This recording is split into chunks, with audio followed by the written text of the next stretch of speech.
Hello friends, कैसे आप सब लोग and thanks for watching my channel. Friends, इस वीडियो में हम जिस स्टॉक के बारे में डिस्कस करेंगे वो है बिल केयर लिमिटेड। अगर आपने इसका चार्ट देखा है तो पिछले कुछ समय में ये अपने लो से करीबन 350%, 340% का राइज दे चुका है और अभी ये थोड़ा सा करेक्ट होना शुरू हुआ है। तो चार्ट के बारे में डिस्कस करेंगे और ट्रेंड को समझेंगे, लेकिन इसके पहले आप नंबर थोड़ा सा देख लीजिए, क्योंकि एक तो ये बहुत स्मॉल कैप कंपनी है, 110 करोड़ का मार्केट कैप, ऊपर से आप इसका प्रॉफिटेबिलिटी देख लीजिए, नेगेटिव है, राइट। इसके रेशियोज अगर देखेंगे हम, देखिए एक टाइम पे ये 17% हुआ करता था, वो घट के अभी 2 साल से नेगेटिव में चले गया।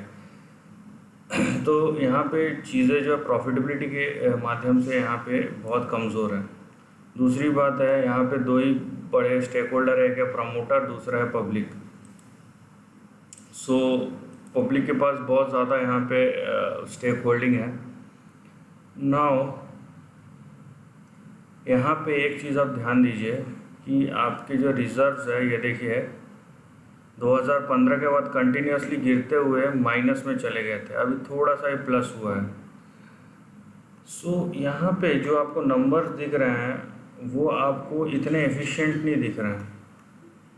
मतलब एक तो डिक्लाइनिंग ट्रेंड में है और जो भी हल्का फुल्का आ रहा है ऊपर की तरफ, वो उसका सस्टेनेबिलिटी अभी तक आपको पता नहीं चला है, ठीक है, कि कितना सस्टेनेबल है वो नंबर। तो आपने यहाँ से जो नीचे का देखा है कि जिस तरीके से बाउंस बैक हुआ, एक्चुअली एक डबल बॉटम जैसा पैटर्न फॉर्मेशन हुआ, उसके बाद ये बाउंस बैक हुआ। सो ट्रेंड वाइज तो ये बहुत ही पॉजिटिव है। मतलब अगर आप शॉर्ट टर्म देखें कि एक डबल बॉटम पैटर्न फॉर्मेशन हुआ है, लेकिन अगर आप इसका लॉन्ग टर्म देखते हैं तो ओवरऑल ये बेयर ट्रेंड है। इसका मतलब है ये कंटिन्यूस नीचे ही गिर रहा है ये चार्ट, ठीक। ये चार्ट जो है ये, अब देखिए, ये 2008 से कंटिन्यूस नीचे ही गिरते जा रहा है। नाउ यहाँ पे एक चीज़ अच्छा क्या हुआ है, यहाँ पे जो चीज़ अच्छा हुआ है वो ये है कि ये जो डाउन ट्रेंड था उससे ये ब्रेकआउट हुआ है। यहाँ पे मैं आपको जूम करके बताता हूँ, ये करेक्ट होने के बाद भी यहाँ पे जो राइज हुआ उसके बाद ये इससे बाहर निकल गया, इस ट्रेंड से बाहर निकल गया है। फिर से करेक्शन आ रहा है, अभी देखना है कि ये फॉल्स करेक्शन है या फिर ये फिर से जो राइज था वो फॉल्स राइज था, कि अभी 300% गया, ये एक ट्रेडिंग रैली था। क्योंकि यहाँ पे प्रमोटर का स्टेक नहीं बिका है, बल्कि ट्रेडिंग हुआ है कि लोगों ने शेयर बेचे खरीदे हैं, इस टाइप से हुआ है।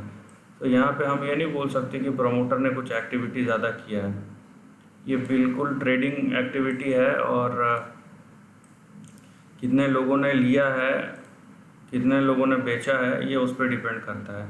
और देख लीजिए, इस टाइप के स्टॉक्स में ख़तरा यही रहता है कि एक बेयर मार्केट रैली में आप जब शेयर्स को ख़रीदते हैं सो रिस्क आपका बहुत बढ़ जाता है। क्योंकि इसीलिए उसको बेयर मार्केट रैली बोला जाता है, क्योंकि उस टाइम पे अगर जो बड़े इन्वेस्टर्स हैं या जिनके पास फंसा हुआ है माल, उन लोग पैसा निकालते हैं, उन लोग एक्यूमुलेट नहीं करते कि अभी तो ऊपर जा रहा है, अभी हम जो है और ख़रीदते हैं, इस टाइप की चीज़ें नहीं करते।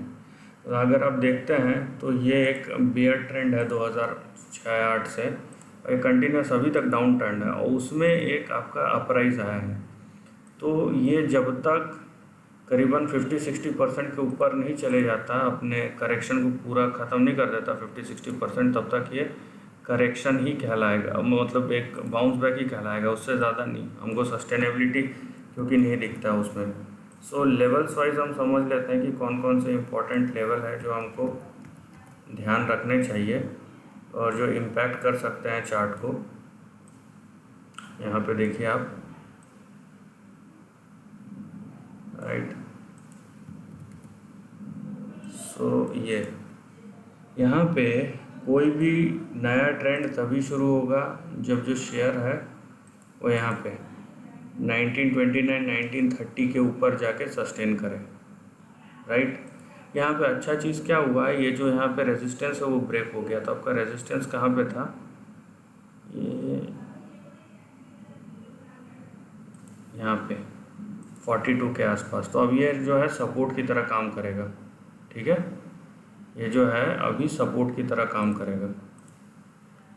उसके बाद अगर 42 के नीचे आया तो नेक्स्ट सपोर्ट आपका यहाँ पे सीधा 14 पे आएगा और उसके बाद 4 रुपीज़ पे आएगा। तो ये चीज़ समझना बहुत ज़रूरी है कि ये 42 के नीचे नहीं जाना चाहिए, नहीं तो होगा ये कि ये जो है एक फॉल्स ब्रेकआउट कहलाएगा, राइट। तो इसका आप ध्यान रखिए। 42 के ऊपर अगर ये सस्टेन करता है कुछ समय तक, सो आपका जो नेक्स्ट टारगेट आता है वो आता है 84 पे।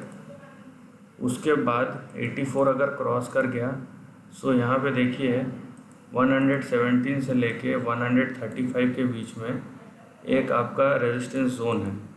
तो यहाँ पे फंस सकता है शेयर, ठीक है। एक बार 135 के ऊपर चले गया तो नेक्स्ट होगा 261 और उसके बाद 752 और उसके बाद सीधा 19 जो पुराना लेवल है। लेकिन ये बहुत ही लंबा जर्नी होगा और यहाँ पे जो मेन बात है कि फंडामेंटल सपोर्टिव नहीं है। फंडामेंटल अगर सपोर्टिव है तो उसको प्रूव करने के लिए हमको टाइम चाहिए कि शेयर जो है वो वहाँ पे कंसिस्टेंटली अच्छे नंबर है वो दिखाते रहे। अगर वो नहीं होता है और फिर से ख़राब नंबर आते हैं तो होगा ये कि शेयर प्राइस फिर से नीचे जाना शुरू हो जाएगा, जो कि अच्छा बात नहीं है यहाँ पे। सो ये जो रैली है फ़िलहाल एक बाउंस बैक है, उससे ज़्यादा कुछ नहीं है। सस्टेनेबिलिटी है या नहीं है वो अभी तक प्रूफ नहीं हुआ। वो कब प्रूफ होगा, कम से कम ये 135 और 260 पार करे उसके बाद हम बोल सकते हैं कि हाँ इसमें कुछ सस्टेनेबिलिटी आ सकता है, उससे पहले नहीं। तो तब तक इसको बाउंस बैक रैली लीजिए। और जो यहाँ पे सपोर्ट है, रेजिस्टेंस मतलब तो ऊपर का आपका टारगेट है, उसमें तो आपको कोई चिंता करने की ज़रूरत नहीं। लेकिन आपका जो सपोर्ट है उसका आप ध्यान रखिए, क्योंकि वो अगर बिगड़ता है यहाँ पे, अगर आपका सपोर्ट लेवल ख़राब होता है तो फिर प्रॉब्लम हो सकता है, क्योंकि सपोर्ट लेवल टूटता है तो बहुत नीचे जा सकता है ये शेयर। तो यहाँ पे इस चीज़ का ध्यान रखना बहुत ज़्यादा ज़रूरी है। This is the end of the video दोस्तों। वीडियो पसंद आए तो लाइक और शेयर कीजिए, थॉट्स कमेंट सेक्शन में लिख के बताइए और ऐसे ही नए कंटेंट के लिए चैनल को प्लीज़ सब्सक्राइब कीजिए। Lastly, take care of your family and friends.